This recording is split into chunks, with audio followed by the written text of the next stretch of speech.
गेल्या काही दिवसात जिल्हा परिषदेचे मुख्य कार्यकारी अधिकारी वैभव वाघमारे व कर्मचारी संघटना यांच्यातील वाद चांगलाच चिघळला होता।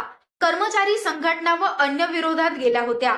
जिल्हा परिषदेचे सीईओ वैभव वाघमारे हे दडपशाही असंविधानिक मार्गाचा अवलंब करत असल्याचा आरोप कर्मचारी संघटनांनी केला होता। वाशिम जिल्ह्यामध्ये काही चांगले कामं आहेत, परंतु ज्याप्रमाणे पाहिलंय तिथे बाजूला ठेवून त्यांनी काही असंविधानिक कार्य केलेलं आहे। या कार्याला संभाजी ब्रिगेडचा या ठिकाणी विरोध राहील आणि या जाहीर या आंदोलनाला, शिक्षकांच्या, कर्मचाऱ्यांच्या, लिपिकांच्या आंदोलनाला संभाजी ब्रिगेडचा जाहीर या ठिकाणी पाठिंबा या ठिकाणी दर्शवतो।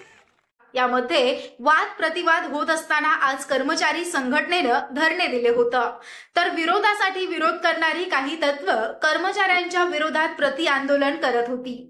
दोन्ही बाजू समजून घेत या प्रकरणी तटस्थ असलेल्या संभाजी ब्रिगेडनं या वादात उडी घेत मध्यस्थाची भूमिका मांडली व समेट घडून आणण्यासाठी प्रयत्न केले। आमची आजही भूमिका लोक पाहतात की संभाजी ब्रिगेडची भूमिका नेमकी काय।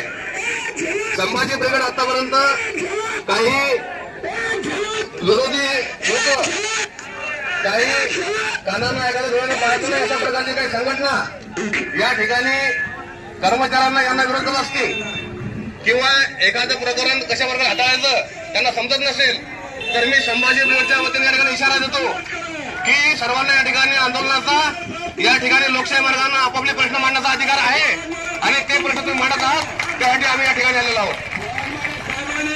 विषय लक्षात घ्या, आतापर्यंत ज्यांच्यावर अन्याय झालेला आहे, मग शेतकरी असेल, महिला असेल, कर्मचारी असेल, यांच्यावर जे काही अत्याचार होतील किंवा त्या ठिकाणी त्यांचा अन्याय होईल, त्या ठिकाणी संभाजी ब्रिगेड पुढे आलेली आहे या राज्यामध्ये। आणि म्हणून या ठिकाणी पुन्हा एकदा सांगतो की कर्मचाऱ्यांमध्ये आणि अधिकारी वैभवजी वाघमारे सीओ यांच्यामध्ये समेट घडवून आणण्याचा प्रयत्न संभाजी ब्रिगेडचा करणार आहे। सत्तेच्या बाजूने उभं राहण्याचा आपला निर्णय घोषित करत पाठिंबा जाहीर केला। मात्र जिल्ह्याच्या सर्वांगीण विकासासाठी सर्वांनी सोबत काम केलं पाहिजे या भूमिकेतून संभाजी ब्रिगेडनं समेट घडून आणण्यासाठी प्रयत्न केले। यावेळी संभाजी ब्रिगेडचे विभागीय अध्यक्ष गजानन भोयर, जिल्हाध्यक्ष गणेश सुर्वे यांनी आपली बाजू मांडली। त्यानंतर अखेर राज्याचे सचिव एकनाथ डवले यांच्या उपस्थित या वादावर तोडगा निघाला व कर्मचाऱ्यांचं आंदोलन